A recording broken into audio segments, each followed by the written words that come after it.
विधानसभा उपाध्यक्ष हंसराज द्वारा पिछले दिनों चंबा के वकीलों पर की गई टिप्पणी के मामले पर विधानसभा उपाध्यक्ष द्वारा माफी न मांगे जाने के बाद चंबा बार एसोसिएशन के 2 वकीलों द्वारा 29 लाख के मानहानि के नोटिस पर 20 उपाध्यक्ष को भेज दिए गए हैं। इस बारे जानकारी देते हुए चंबा बार एसोसिएशन के प्रधान डीपी मल्होत्रा ने कहा कि वकीलों पर की गई टिप्पणी पर उनके द्वारा 20 उपाध्यक्ष से माफी मांगने को कहा गया था, लेकिन 20 उपाध्यक्ष हंसराज द्वारा इसे मना कर दिया गया है, जिसके विरोध में उनके द्वारा 20 उपाध्यक्ष पर पद की गरिमा को ध्यान में रखते हुए वकीलों पर की गई टिप्पणी के विरोध में आपराधिक मानहानि का मामला दर्ज किया गया है। धर्म Malhotra, president district bar association Chamba, on behalf of the district bar association, welcome you all in this press conference. Today, why we are here? हम आज यहाँ पर क्यों हैं और इस प्रेस कॉन्फ्रेंस का औचित्य क्या है या इसकी ज़रूरत क्यों पड़ी? क्योंकि आप सब जानते हैं कि पीछे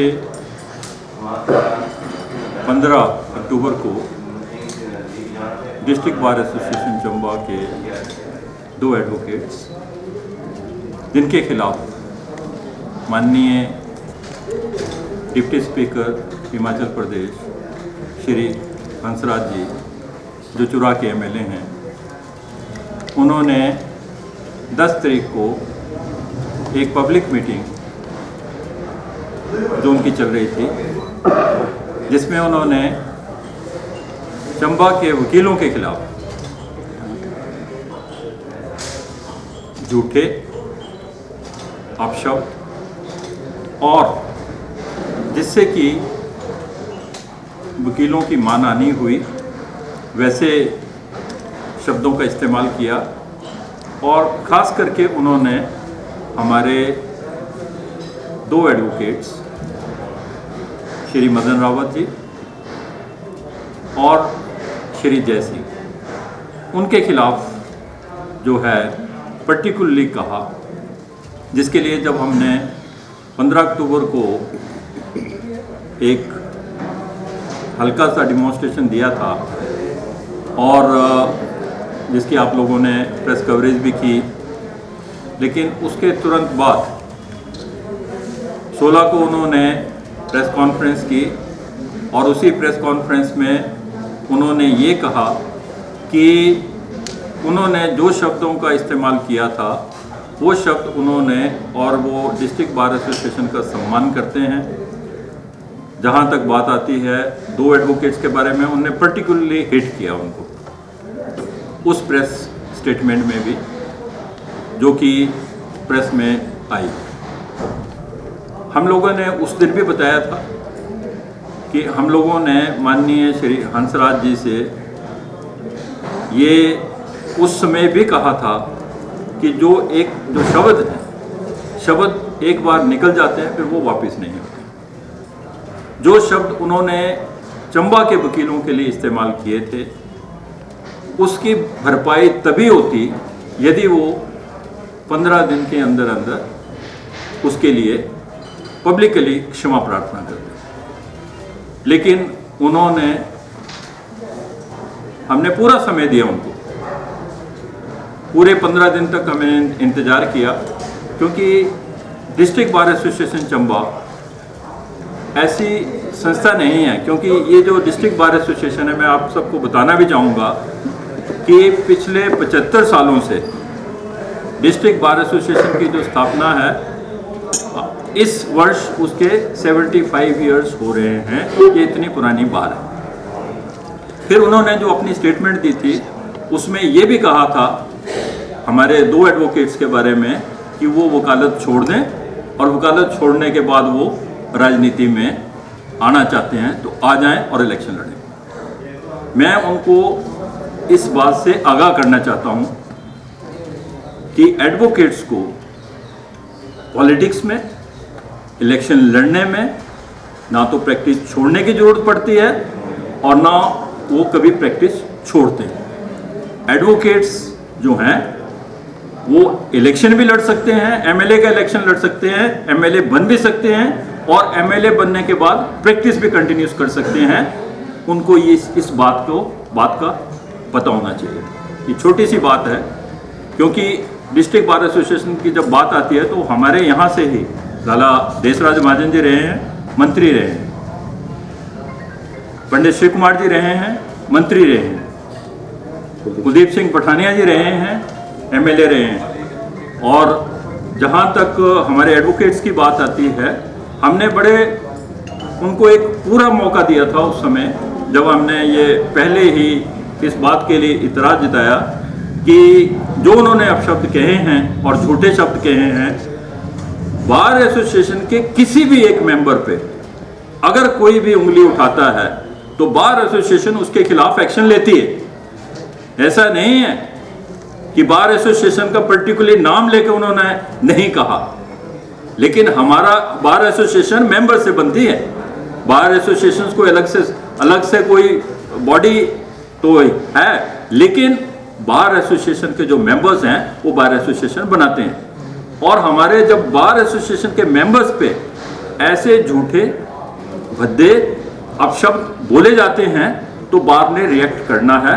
और उसके लिए हमने आज माननीय सीजीएम की अदालत में क्रिमिनल डेफोमेशन, आपराधिक मानहानि का केस जो है, जयसिंह जो कि वाइस चेयरमैन है schedule caste and schedule tribe corporation के, और श्री मदन रावत जी जो कि डिस्ट्रिक्ट कांग्रेस कमेटी के वाइस प्रेसिडेंट हैं, इन दोनों ने अलग अलग जो आपराधिक मानहानि के केसेस हैं वो आज दायर श्री हंसराज जी के खिलाफ कर दिए।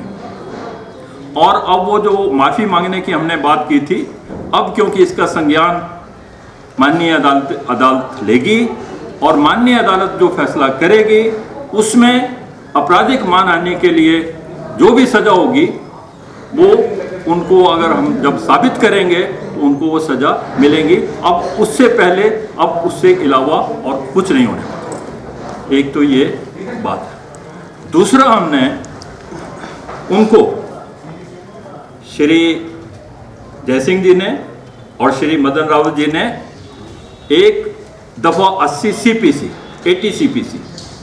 80 CPC का नोटिस दिया है बतौर deputy speaker Himachal Pradesh state assembly.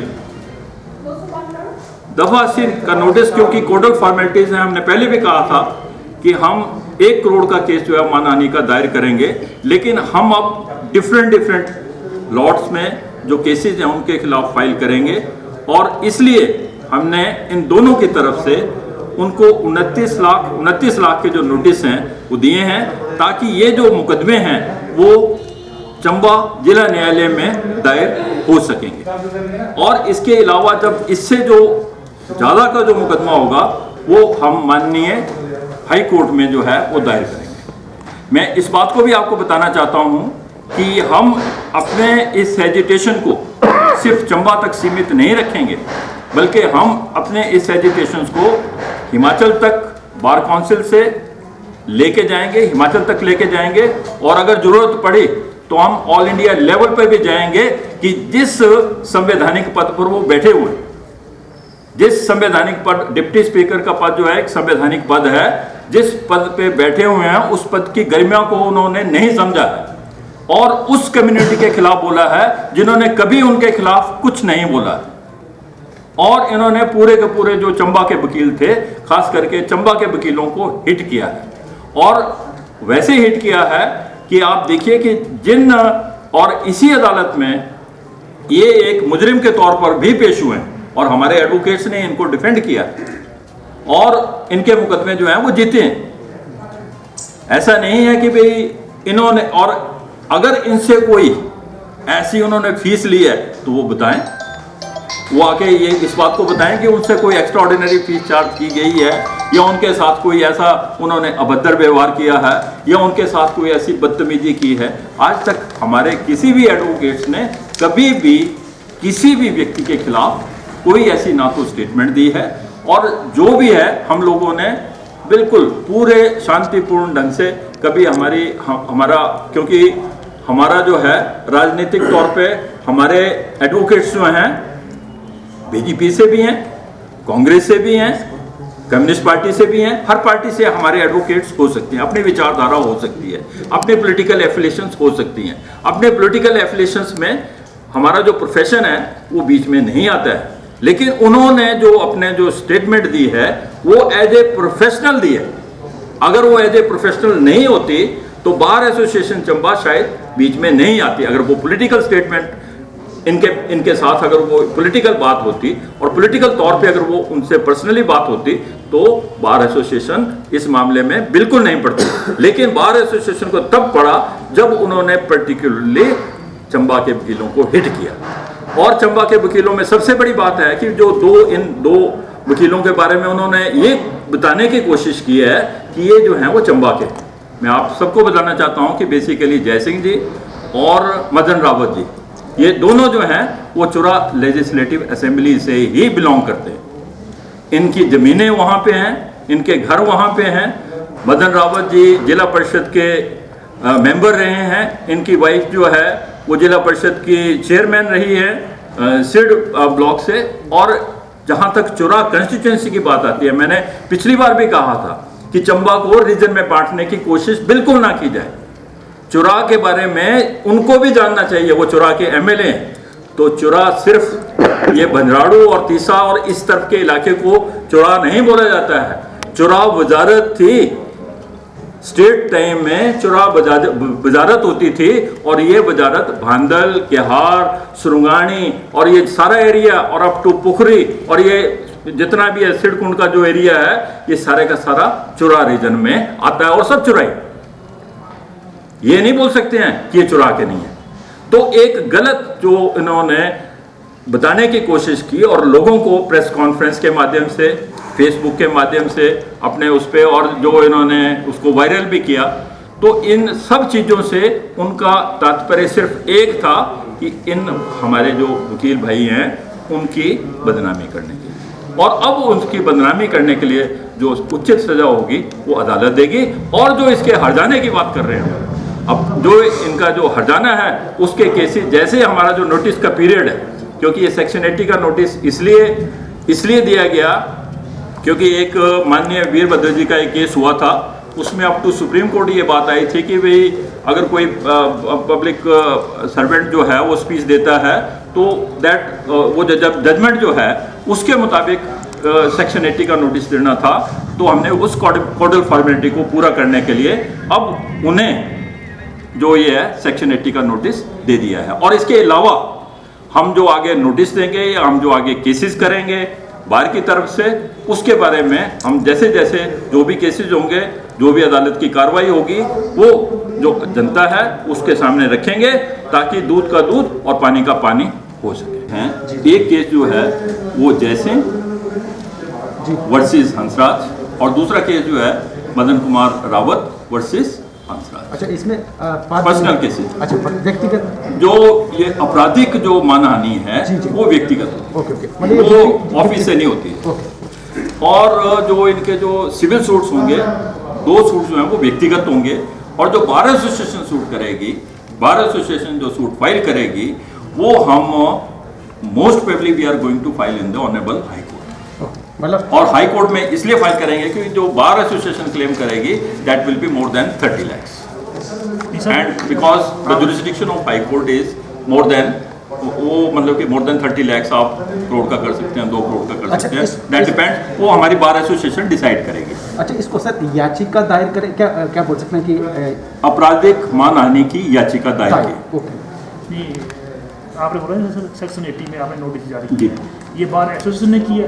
नहीं, ये भी जो दो नोटिस हमने दिए हैं, एक माननीय जयसिंह जी ने और दूसरा माननीय मदन रावत जी ने। इसका तात्पर्य क्या होता है? जैसे आपने ऐसे बोला कि 29 लाख केस किया, 29 लाख का इसलिए हमने केस किया है कि हमने जो पहले इन्होंने जो केस जो नोटिस दिया था उसमें 50-50 लाख का वो नोटिस था और उसकी हमने जो अपना जो क्लेम है उसको रिस्ट्रिक्ट किया है 29 lakhs to bring it within the jurisdiction of district district court. district